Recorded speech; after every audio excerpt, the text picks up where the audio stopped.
You're listening to Filmspotting with Adam and Josh.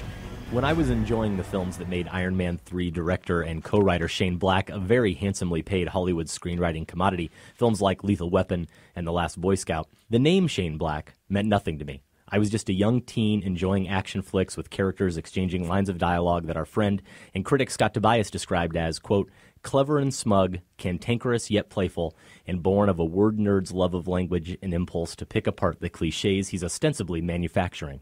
That's from Scott's new cult canon entry for Kiss Kiss Bang Bang, the 2005 film that marked Black's first effort as a director and his first movie project of any kind since writing 1996's The Long Kiss Goodnight, for which he accepted a $4 million paycheck and then basically disappeared after it bombed. Kiss Kiss, of course, also marked a comeback of sorts for Robert Downey Jr., an actor considered by some to be among the best of his generation, who would nevertheless become better known for the bad choices he made off-screen rather than the interesting choices he made on it. Despite not breaking through to a mainstream audience, the Black-Downey collaboration worked. Not surprising, really. After all, what better way to describe Robert Downey Jr. and in turn Tony Stark than clever and smug, cantankerous yet playful? Even the bit about picking apart the cliches he's ostensibly manufacturing is appropriate, since Downey Jr. is the rare enigmatic actor who seems to have no trouble getting lost in a character while always projecting a sense of self-awareness. Picking up the pieces after the triumphant but traumatic conclusion to last summer's Avengers, the Tony Stark of Iron Man 3 is suffering from an overload of self-awareness. He can't sleep, can't stop worrying about protecting the woman he's finally settled down with, and can't stop tinkering with his multitude of Iron Men. Stark suffered an identity crisis in the first Iron Man, but he's in full-on nervous breakdown mode here, which doesn't put him in the best position to do battle with a new and formidable threat to U.S. security, the Mandarin, played by Ben Kingsley. Josh, I want to ask you if Shane Black stepping in for Jon Favreau successfully re-energized the Iron Man franchise following the money-making but disappointing Iron Man 2. Except it turns out I can't ask you that because you're the only person I know who actually liked Iron Man 2. Instead, I'll have to ask you if the Shane Black touch gave Iron Man a fresh coat of paint, or is this one of the prototypes that's got some impressive new gadgets but needed some more tinkering? I don't even know if it has that many impressive new gadgets, actually. I mean, we get that lineup in the finale of about 12 or 13 different Iron Men who can pilot themselves. And I am thinking gadgets metaphorically, figuratively, they're not literally. I know, but still, there's no freshness here. Can I just say that? Okay. I mean, even though we have a new director, and you may be a little bit higher on Shane Black than I am, I wasn't quite as enthralled with Kiss Kiss Bang Bang as you and Scott seem to be. It felt like a shrug. It felt not only like a third film, but a third film that wasn't really that invigorated with doing anything new with the character. It gives him this breakdown you mentioned, but it's strictly because they seem to feel, well, we need something to happen to him now. It's the third film. The movie's not really interested in the breakdown. I mean, at some points it's used as a joke. At some points it's supposed to be intensely serious. Robert Downey Jr. himself is making fun of it at other times, so it has no real weight. I'm glad he's making fun of it. I mean, that's been the real strength of this franchise, is Robert Downey Jr.'s wit. So I'm not saying that they should get rid of that at all. But other than that, there's very little here. I can't even think of a really great action sequence that it gives us. The mid-air one, the rescue from Air Force One, pretty good, was probably the highlight. But were you shocked at the amount of time Tony Stark spends outside of his Iron Man costume? That didn't bother me. Well, it wouldn't bother me if he was in the boardroom or trading barbs with Pepper or something like that. But we get an extended action scene with him outside of Iron Man. I actually really like that. When he sneaks in on the crime lord's lair with his little homemade gadgets and stuff. That didn't bother me, but there was actually an earlier sequence where we see him outside of his suit, and I thought that raised the stakes of that scene because you knew that there wasn't necessarily anything coming to the rescue. He had to get out of that himself. I like that sequence. This is one of the sequences that takes place in Tennessee. Yeah, I can see that little part where it shows his weakness, but I don't know. Overall, this thing took forever to get going as well. You don't see much of Stark in or out of his Iron Man suit. We get all sorts of Happy Hogan. I didn't know that Jon Favreau had quit being director so that he could up his supporting role as Happy Hogan. None of that really worked for me. No, it doesn't. It felt like a third sequel that no one was all that interested in really making. I hear what you're saying, and you're not completely wrong, but I'm going to say you're mostly wrong. I had issues with this film, some major ones and lots of little ones, and we'll get to the major ones as we get through the discussion for sure. But I guess I just had a lot more fun with this movie than you did, and I think that basically I can sum up what works and what doesn't work by going back to what you just said. I think what doesn't work is by the end of the film, it absolutely feels like a third movie. It feels like yet another big Hollywood blockbuster that just has to keep upping the ante and having more explosions and more chaos. But at the same time, I think that Shane Black's voice here, particularly with the screenplay, and what they do to Tony's character in terms of stripping him down a little bit, I think that is the new element here that you wouldn't necessarily expect with a third movie. So that really worked for me, and I guess I can sum it up this way. This is a movie that literally passed the 10/30 test, which has happened a few times over the years here on Filmspotting, where the only time I can go see a film, it turns out, is at 10:30 at night or really late at night. And in this case, I'd had a lot to eat, had a couple pints of Guinness. I was really in no condition to go sit through a 2-hour and 6-minute movie. This is on the longish side. Yep. So the deck is stacked against Shane Black and Robert Downey Jr. from the start. And what can I say? It kept me entertained. It kept you awake. It sounds like you're saying it kept you awake. It kept me awake. So you like it? It was entertaining. A lot of loud noises coming from the screen could keep you awake. Yeah, they could, but actually loud noises would just make me want to leave the theater, Josh, and plenty of bad movies have done that to me.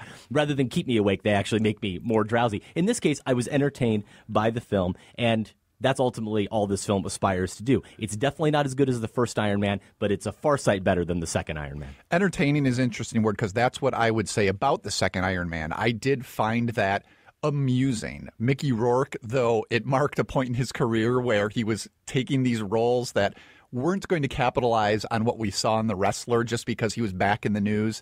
That was kind of silly. It also had Scarlett Johansson making her Marvel's Universe appearance. Great. But all of that sort of goofiness worked for me in that it was a fun superhero action film. It was nowhere near as good as the first one is, and I think it's worth looking back at the first one to see where some missed opportunities were in this third one, especially because we do get a new voice in Shane Black.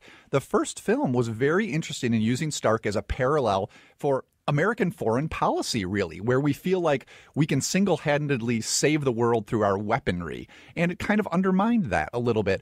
I thought that was interesting. I don't think that's what they were entirely going for, but there were definitely some parallels. When I think political, I think Jon Favreau. See, I don't think that was his first thing on his mind, but it's there, and it made the movie interesting for me.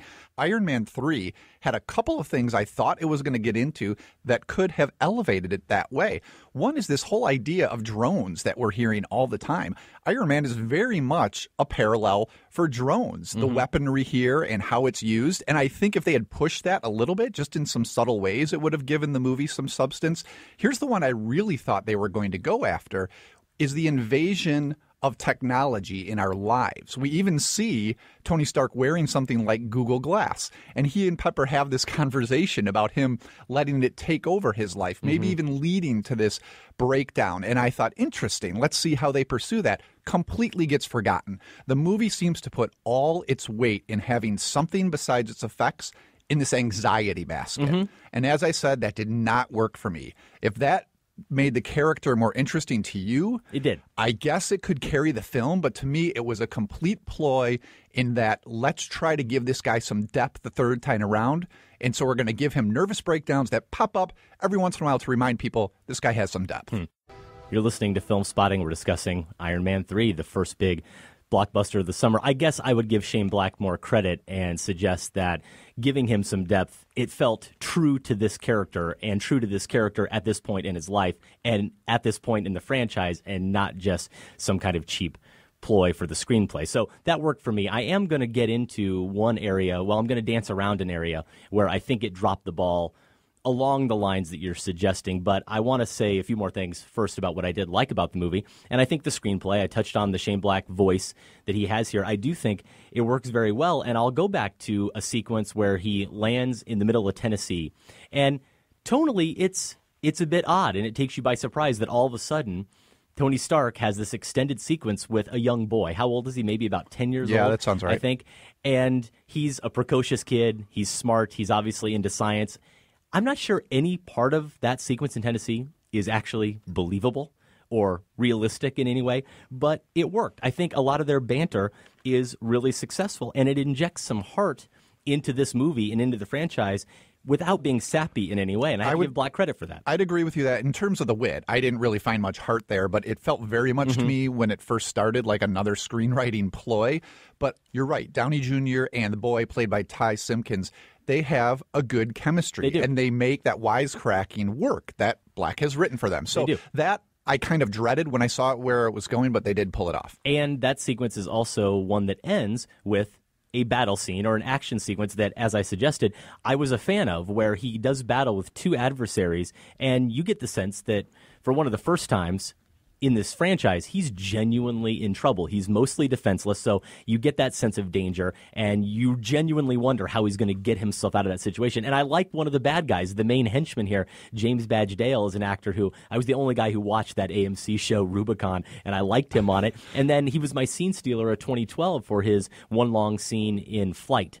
He's a really talented actor, and I love how he's menacing here as a bad guy without playing it that way at all. He's just really straightforward, and yet somehow that makes him even more scary. That didn't lean too heavily really on Terminator 2 Judgment Day for you? I mean, it felt like it was going beyond a nod. You didn't even think about it? No, I didn't think about Terminator 2 at all as I watched this film. It goes way beyond a nod to a direct steal in terms of the villains and their powers and how... Okay. No, I didn't feel that way at all, and I am a big fan of that movie. Does every joke land here? No, absolutely not, but enough did, and I can't think of another actor who could make that dialogue crackle and infuse it with some gravitas and bring a deep emotional core to it all the way Robert Downey Jr. does. This is still an action, adventure, fantasy movie, if you will, but I think what Shane Black brought to it and what Robert Downey Jr. brought to it is a way to ground it in reality, to ground it in relationships, back from this realm of aliens, of Avengers and Asgard and all that, and did strip it down and make it more personal until it gets lost in its finale a little bit.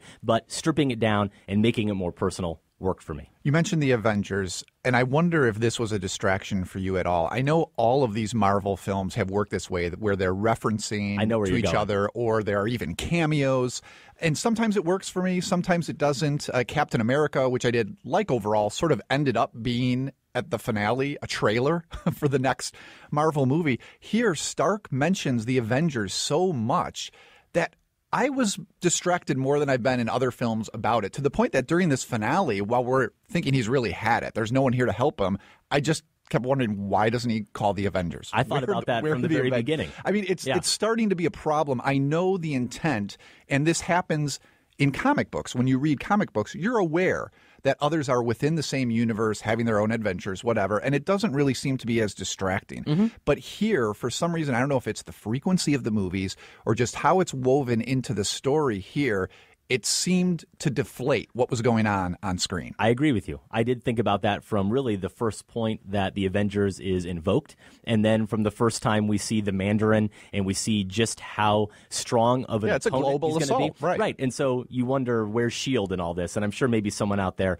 who knows these comic books is going to say, well, this is why S.H.I.E.L.D. couldn't get involved, whatever. But this seems like the Avengers might have been able to step in here, and I'm not sure what they were up to. So you're right. That was a distraction. Maybe they just shouldn't mention it in these films. I don't know if that's the way to go. I certainly didn't know going into Iron Man 3 that it was going to pick up right where Avengers left off.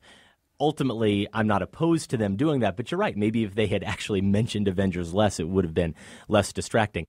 This is going to be hard for me to articulate because this is the biggest spoiler of the movie that I'm not going to get into. I'll dance around it. I'm going to say that where the movie really hooked me is a scene I can only describe as Tony coming face to face with the Mandarin. That's the scene for me that crystallized, Josh, what I think Black is really playing with, which is what happens when you can no longer separate yourself from the character you're playing. When your alter ego starts to consume your ego and becomes indistinguishable from who you really are. And I thought that was interesting, and feeding off of that is this idea the movie introduces right from the beginning. I think it's the first line of the film in voiceover, which you sort of expect from Shane Black, and we do get it here. You have Robert Downey Jr. saying something about how we create our own demons. And at first I just thought he's referring to the psychological issues that Tony Stark has, his own past mistakes. And that's part of it, but it's also about how easy it is, I think, to buy a person as evil or buy a person as good simply because they look the part, because the optics of it match our expectations, and because they play a role we need them to play in our lives. That's where I think Shane Black is actually getting at something that is halfway topical and is something we can take away from this film. Again, it's mostly about entertainment, but if you're going to look for those elements, I can find the elements that are actually semi-profound too. And there's a moment where Tony meets the Mandarin where the movie shifts a little bit, and there was a genuinely exciting moment for me watching this film. I think you're looking for way too much in a film that has Jon Favreau as a supporting actor. So yeah, I wish he wasn't in the film, but I'm not going to hold that against him. That worked, and if you think about it, actually, again, I don't think Black is really focused on that, but if you think about every character in this film, and even Jon Favreau's character fits into this, everybody is playing a role. Everybody is playing a character. They're trying to wear a certain outfit or behave a certain way that they think they're supposed to behave. It's all about role-playing, which makes sense in this meta world of Shane Black, and I thought that was halfway interesting, enough to carry me through this film. The scene with the Mandarin and Ben Kingsley is really good in it. That is quite a funny scene. It worked for me. It got me. Let's just say that. And so, yeah, I did appreciate that part of the film, too. Okay, so now that I've tried to defend this movie that, frankly, I'm barely recommending, but it is a movie I can recommend, the big issues for me are the fact that the look of the film was sort of striking and disappointing in just how not striking it was.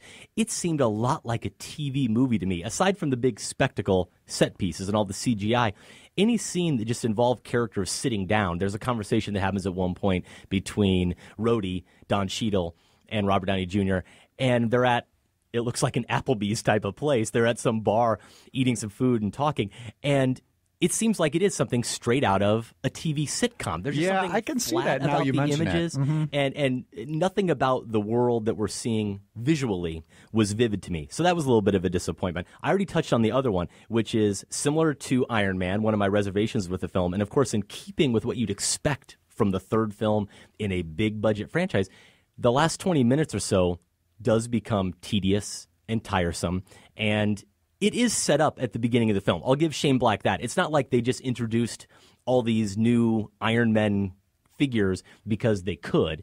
It's set up from the very beginning of the film.